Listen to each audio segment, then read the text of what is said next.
দ্বিতীয় এসএলএসটি পরীক্ষার তারিখ প্রকাশিত হলো। 2 দিনে হবে এই পরীক্ষা। Hi everyone, welcome back to my channel অঞ্জনার ব্যঞ্জনা। বন্ধুরা, তোমাদের সকলকে আমার এই ছোট্ট ইউটিউব চ্যানেলে স্বাগত জানাই।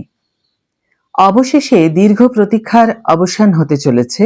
স্কুল সার্ভিস কমিশন অর্থাৎ এসএসসি কর্তৃক আয়োজিত দ্বিতীয় রাজ্যস্তরীয় নির্বাচন পরীক্ষা অর্থাৎ এসএলএসটি এর সম্ভাব্য তারিখ জানা গেল।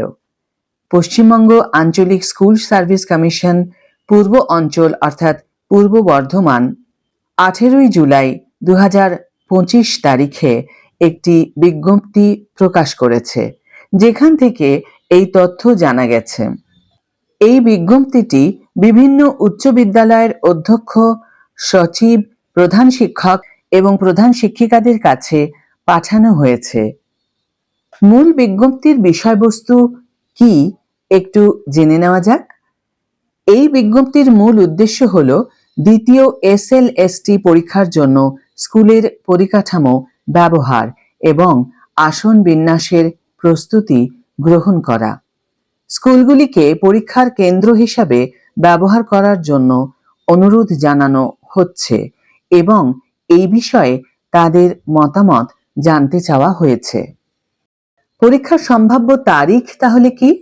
বিজ্ঞপ্তি অনুযায়ী দ্বিতীয় এসএলএসটি পরীক্ষার সম্ভাব্য তারিখগুলো হল 7 সেপ্টেম্বর 2025 রবিবার নবম এবং দশম শ্রেণীর জন্য। দ্বিতীয় দিন হল 14 সেপ্টেম্বর 2025 রবিবার একাদশ এবং দ্বাদশ শ্রেণীর জন্য। এখন নিয়োগের উদ্দেশ্য কি?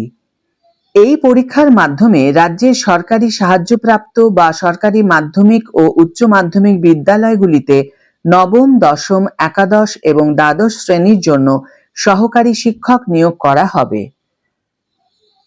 স্কুলগুলির কাছে আবেদন, পরীক্ষা সুষ্ঠুভাবে পরিচালনার জন্য স্কুলগুলিকে তাদের শিক্ষক ও অশিক্ষক কর্মচারী সহ প্রয়োজনীয় পরিকাঠামো দিয়ে সহযোগিতা করার জন্য অনুরোধ জানানো হয়েছে।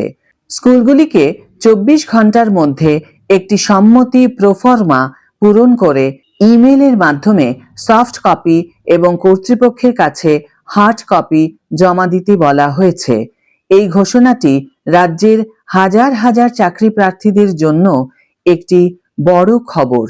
দীর্ঘদিন ধরে তারা এই পরীক্ষার জন্য অপেক্ষা করছিলেন। এখন সম্ভাব্য তারিখ জানার পর তারা তাদের প্রস্তুতি নতুন করে এখন থেকেই ভালোভাবে শুরু করতে পারবেন। প্রার্থীদের উচিত এখন থেকেই ভালোভাবে প্রস্তুতি শুরু করা, যাতে তারা এই সুযোগটি কাজে লাগাতে পারেন। সকল প্রার্থীকে শুভেচ্ছা জানিয়ে আজকের ভিডিও এখানেই শেষ করছি। ভিডিওটি যদি কার্যকর বলে মনে হয়ে থাকে তাহলে অবশ্যই একটা ছোট্ট করে লাইক দিও, শেয়ার করো বন্ধুদের সাথে, কমেন্ট করে জানিও তোমাদের মতামত। যারা এখনো আমার চ্যানেলটিকে সাবস্ক্রাইব করোনি তারা অবশ্যই আমার চ্যানেলটিকে সাবস্ক্রাইব করে আমার পাশে থেকো, আর যারা অলরেডি সাবস্ক্রাইব করে দিয়েছো তাদের জন্য আমার অনেক ভালোবাসা এবং অনেক ধন্যবাদ। আজ তাহলে বিদায় বন্ধু, দেখা হবে পরের ভিডিওতে। ভালো থেকো, সুস্থ থেকো, সঙ্গে থেকো।